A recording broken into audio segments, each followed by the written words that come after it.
প্রশাসন জবাব চায়। বাপু ভাইয়ের হামলা কেন? বাপু ভাইয়ের হামলা কেন? বাপু ভাই ভয় নাই। বাপু ভাইয়ের কিছু হলে চলবে আগুন ঘরে ঘরে, চলবে আগুন ঘরে ঘরে। বাপু ভাইয়ের কিছু হলে এর প্রেক্ষিতে লাতা যারা বিএনপির আদর্শ অনুপ্রাণিত, ফজলুর রহমান পটলের আদর্শ অনুপ্রাণিত, ইয়াসির আরশাদ রাজনের আদর্শ অনুপ্রাণিত, হারুন রশিদ পাপ্পুর আদর্শ অনুপ্রাণিত, ওনারা ঐক্যবদ্ধ হয়ে ওই সন্ত্রাসীদের লালপুর ছায়া করেছে। প্রিয় ভাইয়ের আমার,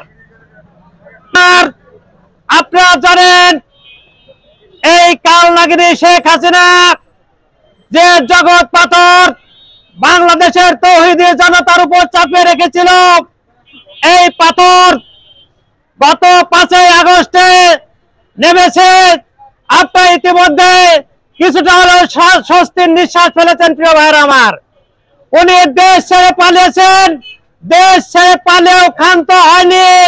এদেশের মানুষের ভিতরে চক্রী ভাবে এদেশে অশান্তি সৃষ্টি করার জন্য, বাংলার মানুষের ভিতরে অশান্তি সৃষ্টি করার জন্য, বাংলার মানুষকে অশান্ত ভাবে রাখার জন্য, বাংলাদেশে যারা কোন উন্নয়ন না হয় এর পরিপ্রেক্ষিতে উনি বিভিন্ন ভাবে বিএনপির মানুষের ভিতরে ষড়যন্ত্রকারী সৃষ্টি করে বিভিন্ন জায়গায় গোপালগঞ্জ থেকে শুরু করে বাংলাদেশের সবচেয়ে বড় মসজিদ বাইতুল মোকাররম মসজিদেও উনি ষড়যন্ত্র করতে কোনটা বোধ করছে না। প্রিয় ভাইয়ের আমার, প্রিয় ভাইয়ের আমার, ষড়যন্ত্র করে কোনো লাভ হবে না।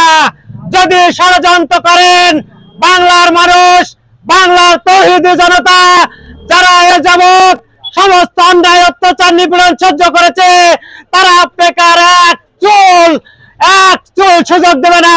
যদি ষড়যন্ত্র করেন, বাংলার মাটিতে আপনার দেশের রাজারা আছে, তাদেরকে বাংলার মাটিতে কবর দেওয়া হবে। প্রিয় ভাইয়ের আমার, সংগ্রামী জনতা, বক্তব্য দীর্ঘায়িত করব না।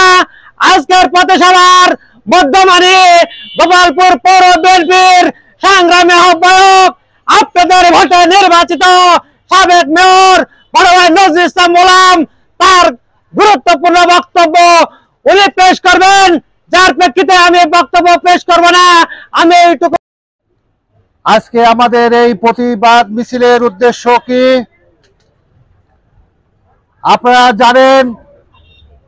গতকাল রাত্রি 8টার সময় আপনারা যাকে লালপুর থানার উপজেলা চেয়ারম্যান ভোট দিয়ে নির্বাচিত করেছিলেন, যাকে আমরা লালপুর থানা বিএনপি সদস্য সচিব এবং সেক্রেটারি নির্বাচিত করেছিলেন, তাকে রাত্রি 8টার সময় লালপুর কলেজ মোড়ে একটি চায়ের দোকানে তাকে অতর্কিত আক্রমণের উদ্দেশ্যে তারা এসেছিল। কিন্তু প্রিয় ভাইরা, লালপুরের মানুষ তাৎক্ষণিক সেখানে প্রতিরোধ করে তাদেরকে ছিন্ন বিচ্ছিন্ন এবং বিতাড়িত করেছে। আপনারা জানেন, তার প্রতিবাদে আজকে লালপুর থানাতে প্রতিটা ইউনিয়নে এর প্রতিবাদ মিছিল হচ্ছে। এই সন্ত্রাসীরা যে দলেরই হোক, যেখানকার মানুষই হোক, তাদেরকে প্রতিহত করতে হবে। তারা কোনো দলের না, তারা কোনো দেশের না, তাদেরকে প্রতিহত করতে হবে। আমরা এও ঘোষণা করছি, যারা এই হামলার সঙ্গে জড়িত, আমরা এরা তদন্ত করছি। তারা যেই জড়িত হোক, গোটা লালপুর থানাতে প্রতিটা ইউনিয়নে এদেরকে প্রতিরোধ করা হবে এবং বিতাড়িত করা হবে ইনশাল্লাহ।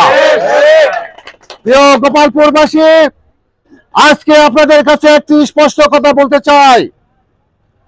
বহু বছর পরে এদেশের মানুষের উপরে যে জগদ্দল পাথরে বসেছিল, তারা বহু উন্নয়নের কথা বলেছে, কিন্তু ছাত্র জনতা বিএনপির প্রতিরোধের ফলে তারা তাদের দলের নেতা করবে, তাদের ভোটারকে কোনো সঙ্গে কথা না বলে তাদেরকে ছেড়ে তারা পালিয়ে গিয়েছে দেশ থেকে। আমরা আপনারা যারা আওয়ামী লীগ করেন তাদেরকে ঘৃণা করা উচিত। আপনাদের দলের নেত্রী আপনাদের ছেড়ে রাতের অন্ধকারে, আপনাদের নেতা রাতের অন্ধকারে আপনাদের রাজপথে ফেলে